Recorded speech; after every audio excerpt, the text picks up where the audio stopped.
The year was 2047. Earth had seen better days. It had been through fire, flood, famine, and war. Cities once full of life were now broken or buried. Governments had failed. Nations had collapsed. People had fought over food, water, and land. But, slowly, very slowly, things began to change. Survivors came together. They rebuilt, not just homes, but systems. New ways to grow food, new ways to make energy, new rules to keep peace. There was no one world leader anymore.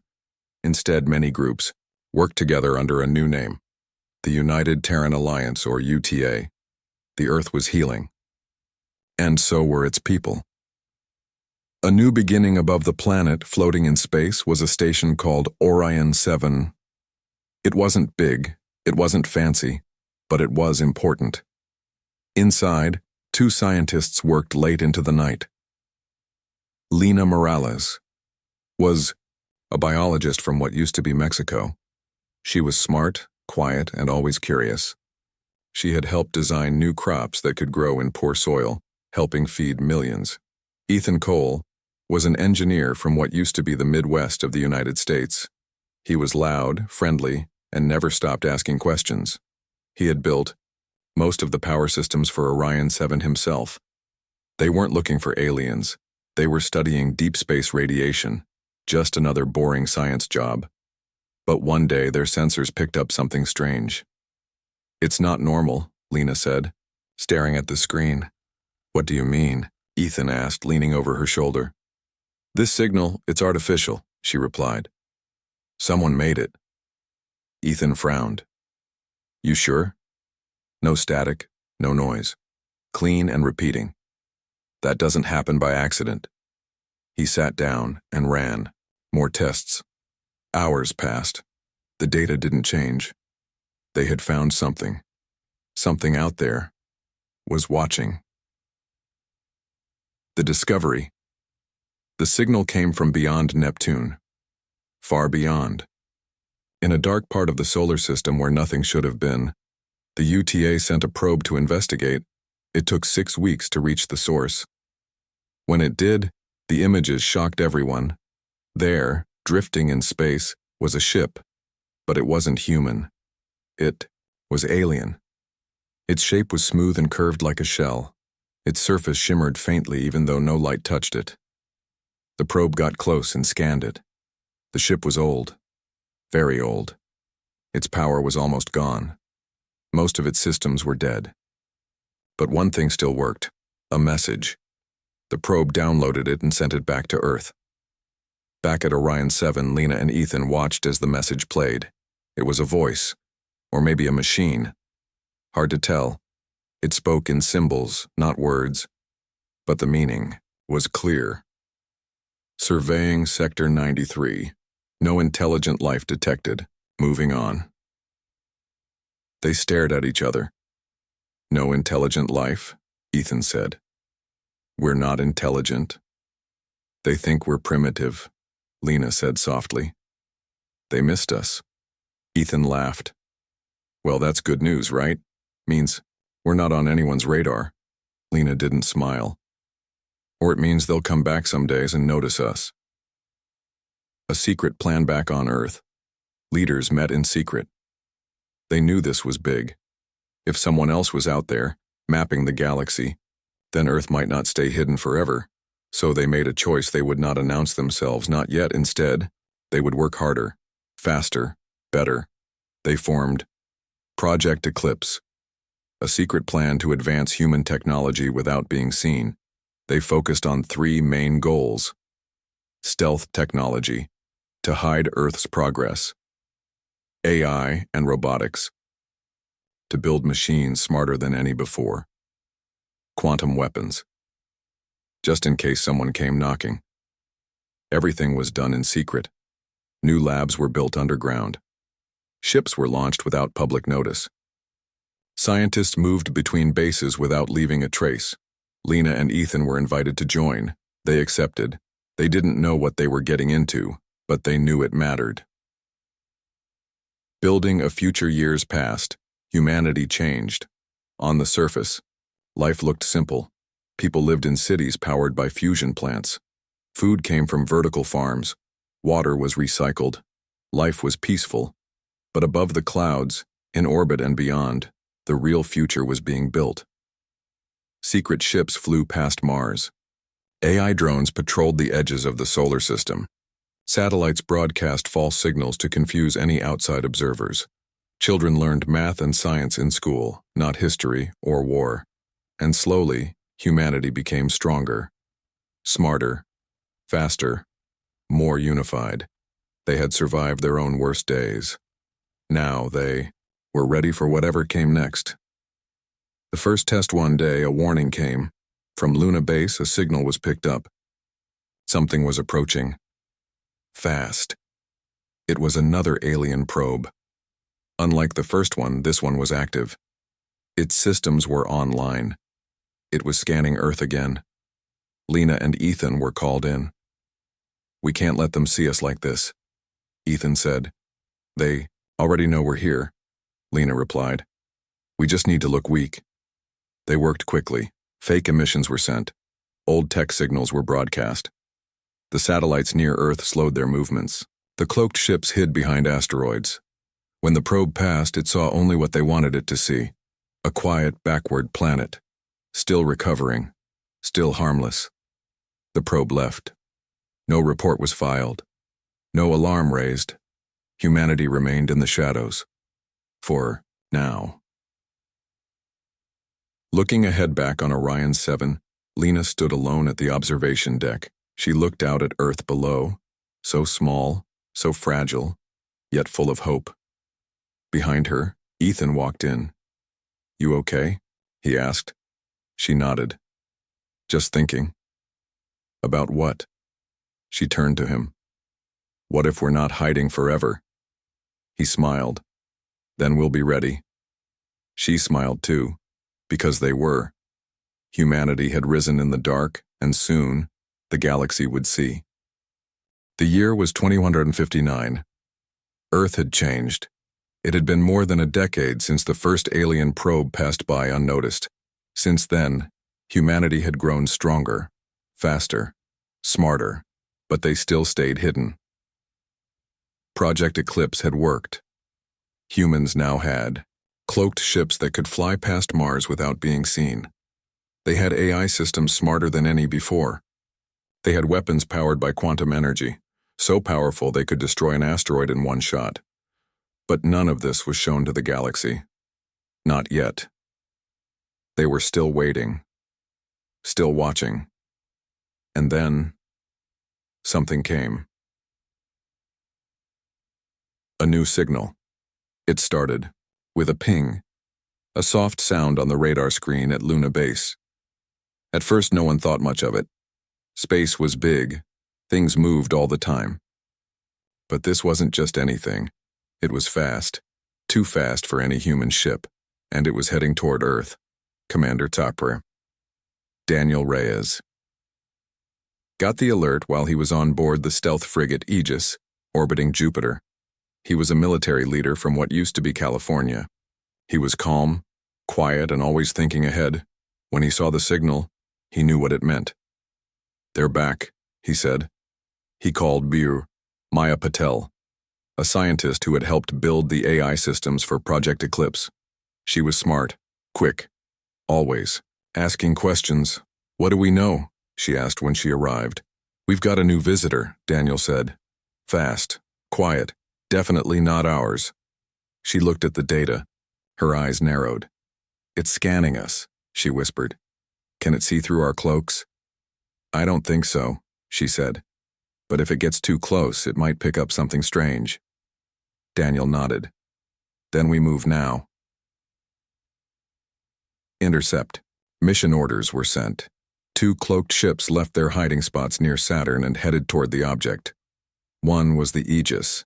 The other was the Eclipse Runner, a small but fast scout ship. Inside the Aegis, Maya worked with her team to track the alien vessel. It was huge, long and thin like a blade. Its surface shimmered like water. It had no visible engines or weapons, but it was powerful. "Whatever it is," Maya said, "it's not just passing through. You think it's looking for us? Daniel asked. I think it knows something is off. Daniel gave the order. Follow. It, don't get too close. They watched as the alien ship slowed down, then it stopped. Right outside the orbit of Neptune, it began sending out signals. Strong ones. Is it calling someone? Maya asked.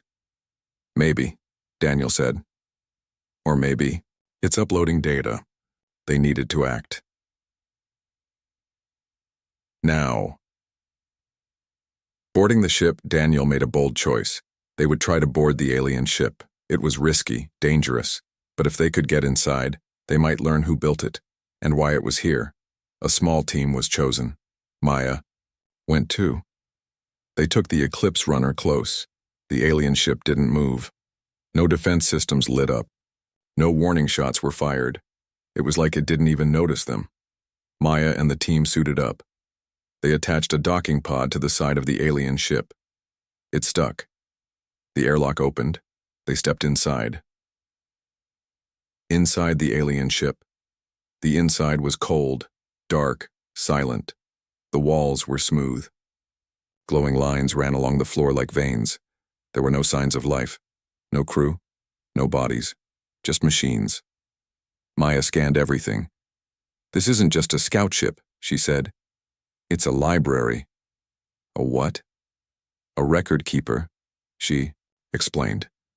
It's collecting data on every system it passes. Daniel looked around. So it's not here to attack? No, she said. But someone sent it, and they want to know about us. They found a central core, a glowing sphere floating in a chamber. Maya connected her device to it. Data flowed in, images, voices, maps, records. One file stood out. It showed a list of planets, each with a mark. Some were green, some were red. Earth was yellow. Yellow means watch closely, Maya said. Daniel frowned. They're not sure about us yet. Maya kept going. She found a message. It was old, from another civilization. We tried peace. We failed. Do not make the same mistake. Maya read it twice. Her voice was low. They've seen this before, she said. Another species rose. Too fast. Then war came. Daniel stared at the screen. And now they're watching us. Dadimrieger back on Earth, back home. The leaders of the UTA met in secret. They reviewed the data. They saw the records. They heard the warning. And they argued. Some wanted to reach out. Try to talk. Others wanted to strike first. We can't wait. One general said. If they think we're dangerous, they'll come for us. But if we show force now, another said, we become exactly what they fear. Daniel and Maya stood in front of them. We need time, Daniel said. We're not ready for open contact. Maya added, we can use this chance to learn, to prepare. If we rush into the light too fast, we might burn ourselves. The room fell silent. Finally, the head of the UTA spoke. We stay hidden, she said. For now. But we watch them closer. Yes. The decision was made. Humanity would not reveal itself. Not yet. But they would be ready. Watching the stars in space, the Aegis floated near the edge of the solar system. Daniel stood on the bridge. He looked out at the stars. So many lights, so many unknowns. Maya walked in. Did you send the report? He asked. All done, she said. We told them what we found. But we didn't say where. He nodded. Good. They'll come back, she said. You know that, right? I do. They'll send more probes, maybe even people. Daniel smiled. Then we'll be ready. Maya looked at him. You really think we can keep hiding forever? He turned to her. No, he said. But we don't have to hide long. Just long enough. She nodded, because she believed him. Humanity had risen in the dark, and soon the galaxy would see. The year was 2162. Humanity had grown stronger. They had cloaked ships that could fly through space unseen. They had AI pilots faster than any alien mind. They had weapons powered by quantum energy, silent, deadly, and precise. But still, Project Eclipse kept Earth safe from prying eyes. No one in the galaxy knew how far humanity had come, until now. A message from the stars, it came as a signal. Strong, clear, cold. A voice spoke in many languages at once, but the meaning was simple. You have broken the law. The message came from the Celestial Concord, a group of alien species who ruled most of known space. They said Earth had hidden its growth for too long. They called it a threat, and they demanded control. On Luna Base, the leaders of the United Terran Alliance gathered to hear the full demand. A being named Shiri Kethro appeared on screen, tall, slender, eyes like stars. She stood aboard a massive crystalline ship orbiting Jupiter. You must submit, she said. Your technology is advanced, beyond your place. Daniel Reyes stood beside Maya Patel. We are not a threat, he said. We only want peace. Kethra's voice did not change. Peace comes with order. You will follow our laws, or you will face consequences. The screen went dark. Silence filled the room. Then someone whispered, They're afraid of us. A choice to make, the UTA held a meeting. They debated for hours. Some wanted to fight. We've waited long enough, said General Miles Carter. Let them see what we can do. Others wanted to talk. If we strike first, said Claire Harper, we become exactly what they fear. She was an ambassador, calm, smart, brave. She looked around the room. We don't need their permission to exist, she said. But we do need to show them we are not monsters. Daniel nodded. We stay strong, we stay calm, but we do not bow. The vote was taken. Humanity would not submit. They sent a reply. Earth is free. We will not be ruled by outsiders. The side-year message was broadcast across the solar system. People cheered, children smiled, soldiers stood taller. For the first time, humanity declared itself equal, not lesser, not afraid, just free. The show of force. The next move was made in silence. Across the solar system, cloaked ships moved into position. They appeared near key alien worlds. Not to attack, just to say, we are here. The ships displayed messages in glowing light. We do not seek war. We ask for respect. We are not your enemy. The galaxy watched. Some aliens were shocked, some were angry, but some were curious. A few minor species broke away from the Celestial Concord. They reached out to Earth, offered talks, shared ideas. One planet even offered to trade resources. Humanity was no longer invisible. They were seen, respected, feared. A Cold War begins back on Earth. Life changed. People trained harder. Schools taught more science and strategy. Factories built better ships. Farms grew more food. Every person knew what was happening. The galaxy was watching, and humanity had to be ready. Daniel Reyes stood on the bridge of the Aegis. He looked out at the stars. Maya walked in. They're watching us closer now, she said. I know, Daniel replied. But we're watching them too. She sat down. What if they decide to attack? He turned to her. Then we'll be ready. She nodded because she believed him. Humanity had risen in the dark. Now they stood in the light, and the galaxy had noticed. The first contact, a new message arrived. This time, it wasn't from the Celestial Concord. It was from a small alien race called the Inveari. Their ship hovered near Mars. They asked for a meeting. The UTA agreed. Claire Harper led the delegation. She stepped onto the Veari ship with only 2 guards. Inside, everything was soft. Light glowed from the walls. Music played without sound. A tall alien greeted her. His name was Zoran. He bowed. You are not what we expected, he said. Claire smiled.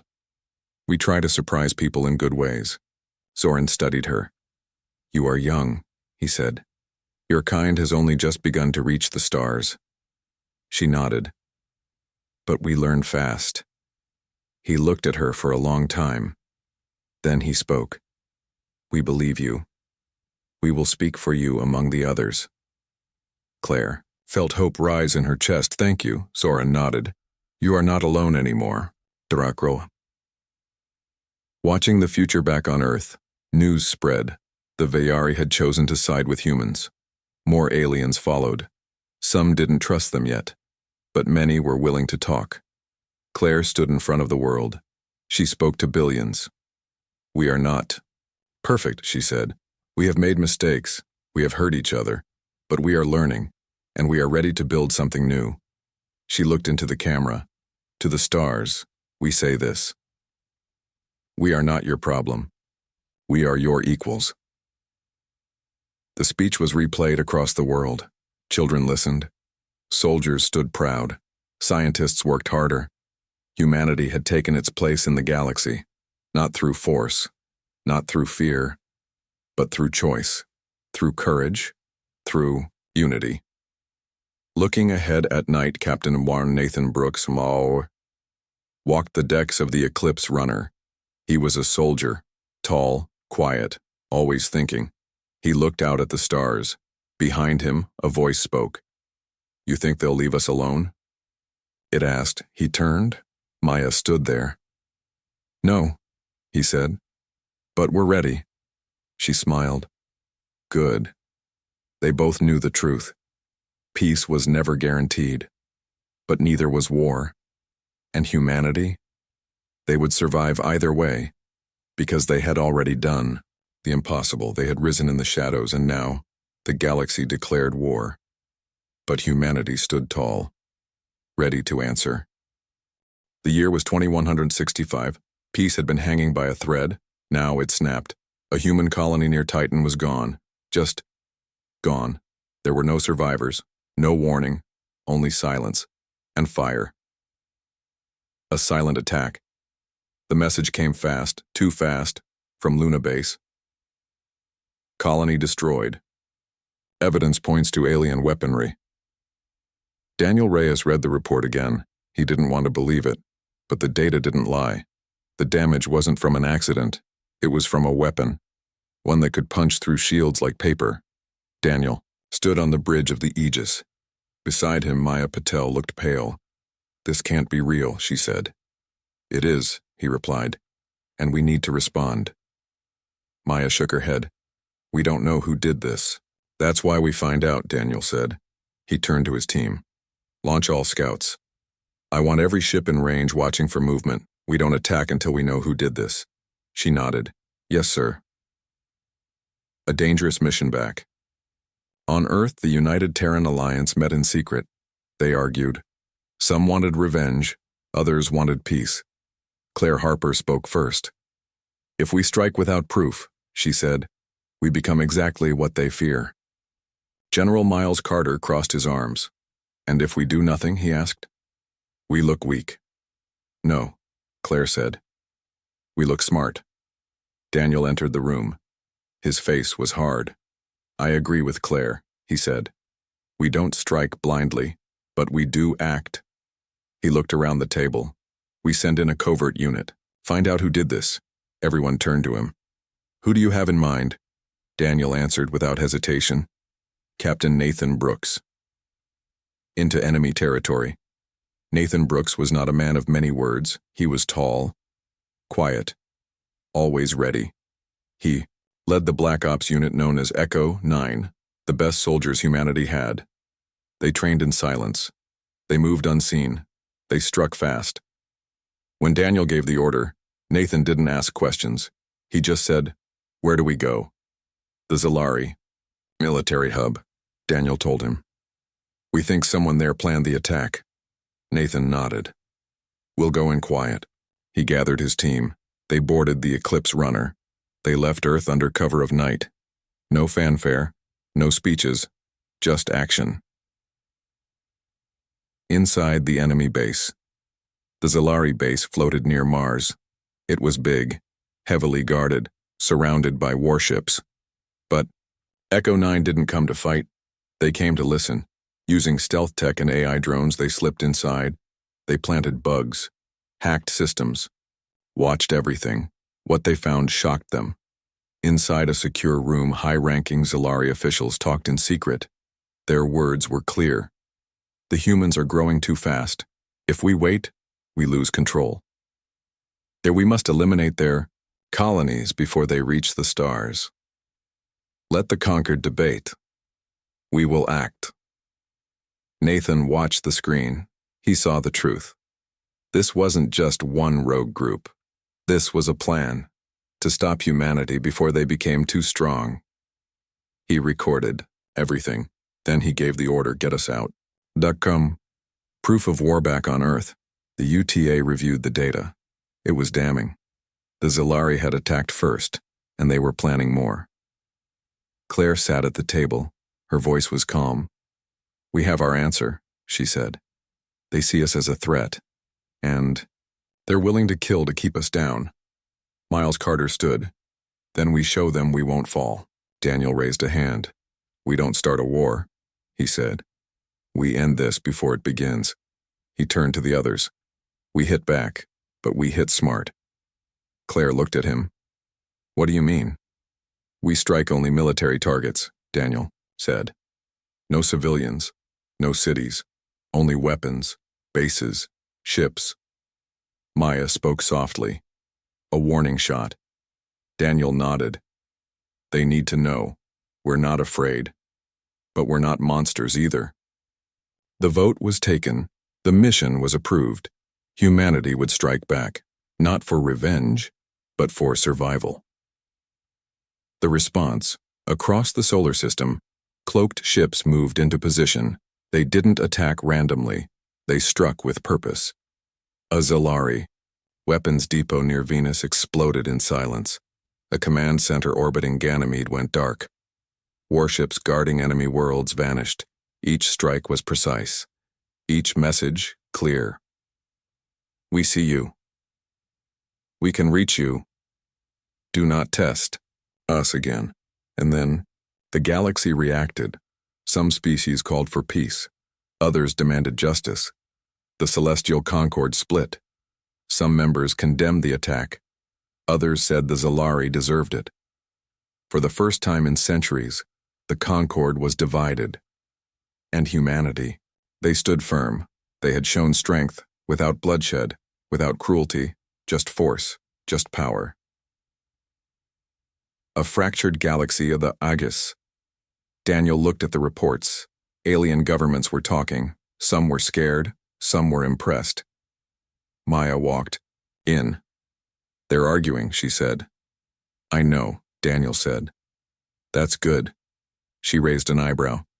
How is that good? Because it means we've made them think, he said. Before, they didn't see us as a problem. Now they don't know what we are. She smiled. Maybe that's better than being feared. Maybe. He looked out at the stars. So many voices, so many minds. He turned to her. But now, they all know one thing. She waited. He said, we are here. Hope among fear. Back on Earth, people watched the news. Children played in new schools. Farmers grew food in floating gardens. Life continued. But everyone knew. The galaxy had changed. Claire stood in front of the world. She spoke to billions. We did not want this war, she said. But we will not run from it. She looked into the camera. To those who stand against us, we say this, you may try to stop us, but you will fail. She paused. And to those who wish to talk, we say, we are listening. People cheered. Soldiers stood proud. Scientists worked harder. Humanity had risen in the dark. Now they stood in the light, and the galaxy had declared war. But humanity? They were ready. Watching the storm at night, Captain Nathan Brooks stood on the deck of the Eclipse runner. He looked at the stars. Behind him, Maya walked in. You think this is over? She asked. No, he said. But we've bought time. For what? He smiled. For the next move. She joined him. They both knew the truth. This was only the beginning. The galaxy had declared war. But humanity? They would decide how it ended. With strength, with courage, with hope, because they had already done the impossible. They had risen in the shadows, and now they stood tall, ready to fight, ready to win. The year was 2170. War had come, but so had peace. Humanity had fought not with rage, but with reason. Not with fear, but with strength. Now the galaxy was changing, and for the first time, Earth was seen as an equal. A new alliance after years of tension, the celestial conquered Imbrand began to fall apart. Some alien species left, others stayed. But none could deny what had happened. Humanity had survived. They had proven they were not a threat to be controlled. They were a power to be respected. New group formed. It was called the Human-Centric Accord. It included humans and several alien races who believed in peace, fairness, and freedom. One of them was the Ovayari, the first aliens to reach out to Earth. Their leader, Zoran, stood beside Claire Harper at a public meeting. "You have surprised us all," he said. "You did not seek war, but you were ready for it." Claire smiled. "We didn't want to fight," she said. "We only wanted to live." Zoran nodded. "And now, you do." The summit on Mars, the leaders of the Human-Centric Accord agreed on something bold. They would hold a summit on the Mars. It was the first time so many different species would meet in one place. Humans, Vayari, Koran, Luthari, and others all came. They gathered in a large dome built just for this moment. Inside there were no weapons, no armies, only words and hope. Claire stood at the center. She looked around at the faces watching her, aliens from across the stars. Some had once feared humanity.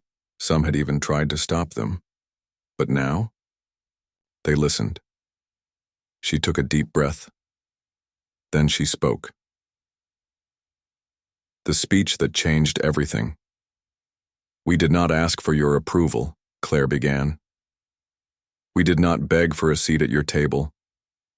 We rose in silence, we grew in shadow, and when we stepped into the light, you called us a danger. But here we are, still standing, still peaceful, still willing to talk. You wanted control, we asked for respect. You threatened war, we showed strength. Now I ask you this. Can we build something better, together?" She paused. The room was silent. Then, slowly, one by one, leaders raised their hands. They agreed. A treaty was signed. For the first time in history, humanity was recognized as a sovereign galactic power. Sharing knowledge peace brought more than safety. It brought change. Humanity began sharing some of its technology with allies. Not everything, but enough. They shared clean energy systems, medical advances, AI research, and in return, they learned from other species. New ways to grow food in space. Better medicine. Advanced engineering. The galaxy became smarter. Together. Back on Earth, people celebrated. Children played with toys shaped like alien ships. Schools taught kids about different cultures. Farmers used alien soil techniques to grow better crops. Life was better because they had chosen unity over fear. Watching the stars, Captain. Nathan Brooks stood on the observation deck of the Eclipse Runner. He looked out at the stars. Behind him, Maya Patel walked in. "You ever think we'd make it this far?" she asked. He smiled. "No," he said. "But I'm glad we did." Maya leaned against the railing. "They still don't fully trust us," she said. "I know," Nathan replied. "But they respect us." That was enough. For now. He turned to her. "What's next?" She thought for a moment. "Exploration," she said. There's still so much out there we haven't seen, he nodded. Then let's see it. A new beginning. Back on Mars, Claire walked through the halls of the new Galactic Embassy. It was the first of its kind, a place where humans and aliens could meet, talk, trade, learn. She passed by a child, reading a book. It was open on a bench. The title read, "In the shadows, humanity rose, then the galaxy declared war." Claire smiled. She remembered the early days, the fear, the hiding, the waiting. Now that story was history, and the future was theirs to write. Looking ahead, Daniel Reyes stood on the bridge of the Aegis. He watched the stars. Beside him, Maya studied a new signal.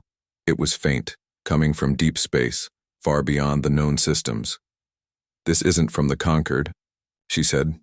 "Who is it from?" Daniel asked. "We don't know," she replied. "But it's old, older than any message they had seen before." Daniel looked at the screen. Something stirred in the dark, something ancient, something unknown. He turned to Maya.